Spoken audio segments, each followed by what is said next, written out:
Okay, so in this video tutorial, I am going to give you an overview for how to make the Voar Neckerchief.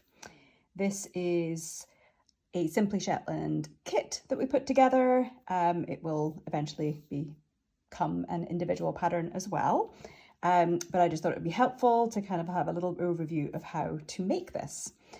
So we're going to be starting down here at the point of the triangle. We're making yarn overs. And we're also splicing in these colors changes as we go. And there's some lace patterning happening too.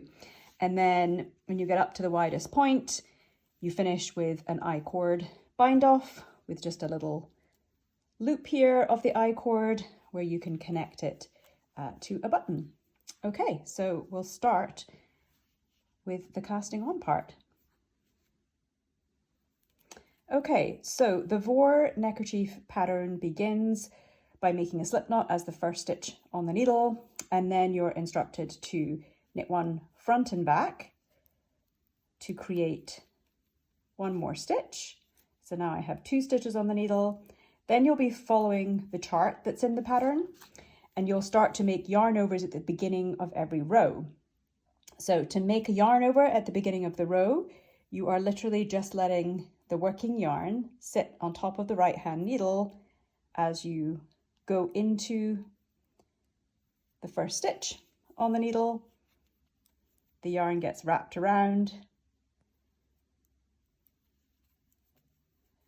and in the chart you'll see you just knit the last stitch of the row, turn the work for row 2. Every row is going to start with the yarn over. So again, just letting the working yarn sit on top of the needle like this, go into the stitch on the needle.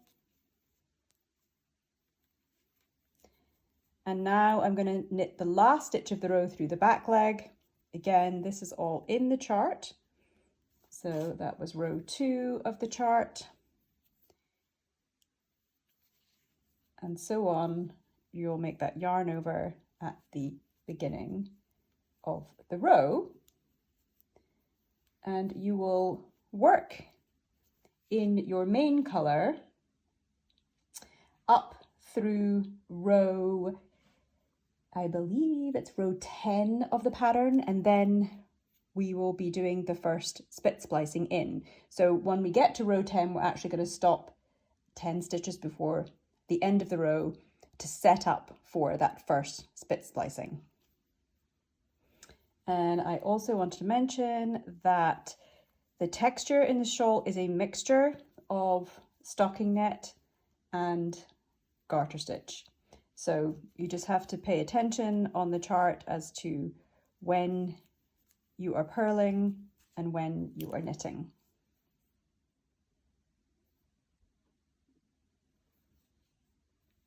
So the first time you do the spit splicing, you don't have that many stitches on the needle.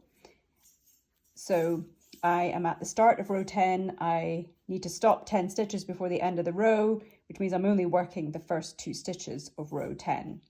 But this is how you will set up for the spit splice every time you are changing color between the main color and the contrast color. So you'll wrap the yarn around the needle 10 times. 1, 2, 3, 4, 5, 6, 7, 8, 9, 10. Pinch there and add about another 1.5 inches. Again, this is described in more detail in a separate tutorial, and it's a little trial and error doing this, but I am holding where that length came off there, and then I am going to break the yarn at that point. I pull apart the 2 plies because I'm using a 2-ply woolen spun yarn. This is Spindrift from Jamieson's of Shetland. And I'm going to pull apart the 2 plies at the end of this for also about 1.5 inches.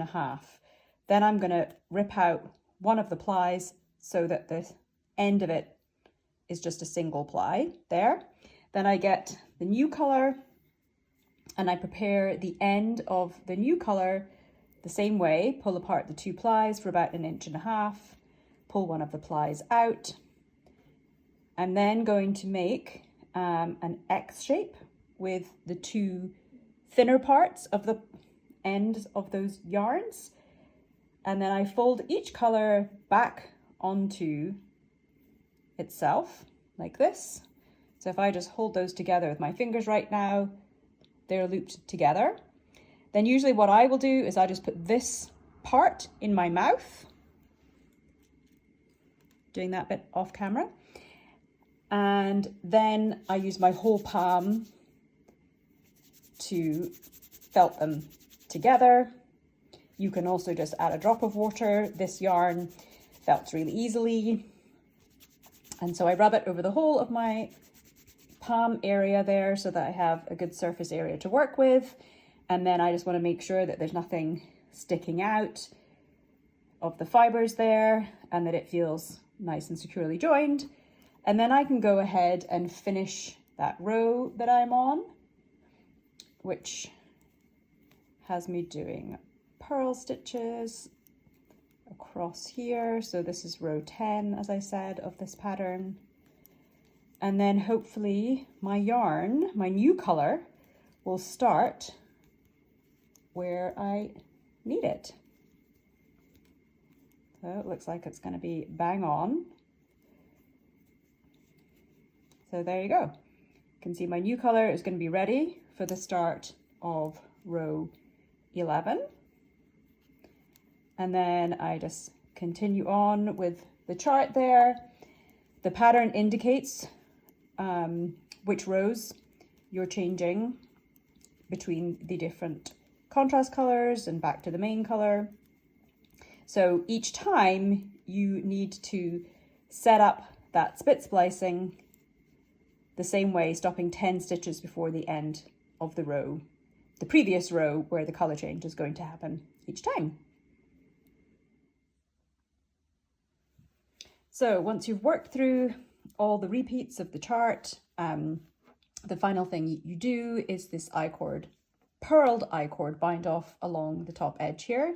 And this particular sample here, it's not quite the same size as the full version of the pattern, but this is just to demonstrate the purled I-cord bind off. You will have just worked a garter stitch row, so you'll have these bumps of garter stitch there, and then you're instructed to cast on 3 stitches to work the I-cord, and I just use a backwards loop cast on. I need to turn the work, so I'm holding it in my right hand to do this cast on, but it may be that you cast on this way differently, in which case you might be holding the work in your left hand. Anyway, you cast on 3 stitches to form this little extension, and then to work the purled I-cord bind off, we are purling stitches. This is going to create what will look like a garter stitch I-cord edging. So you purl 2, and the first couple of stitches are going to be a little tight because of that backwards loop cast on. And then you work a purl 2 together.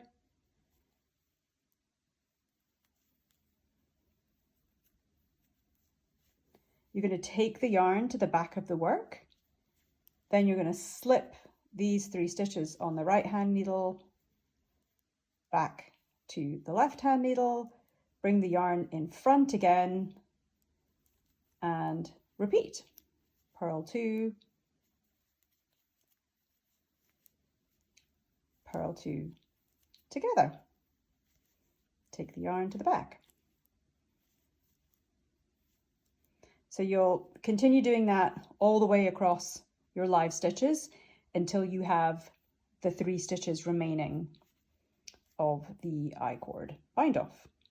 Then we're going to form a little loop, just working the I-cord without binding off, and that is pretty much it. So when you have finished that purled I-cord bind off, you can see how it looks like garter stitch along here. You'll come to the end and you'll have 3 stitches on your needle, and you'll be instructed to work the I-cord without binding off. So that basically is just going to mean that you'll, instead of doing a purl 2 together, you'll just do purl 3, take the yarn to the back, move the stitches to the left-hand needle, purl 3, as you would with a regular I-cord. So that will make an extension, and then you're going to bend that loop back and attach it into the corner to form a loop for your button. And then you're all good to go after you have given this a nice block.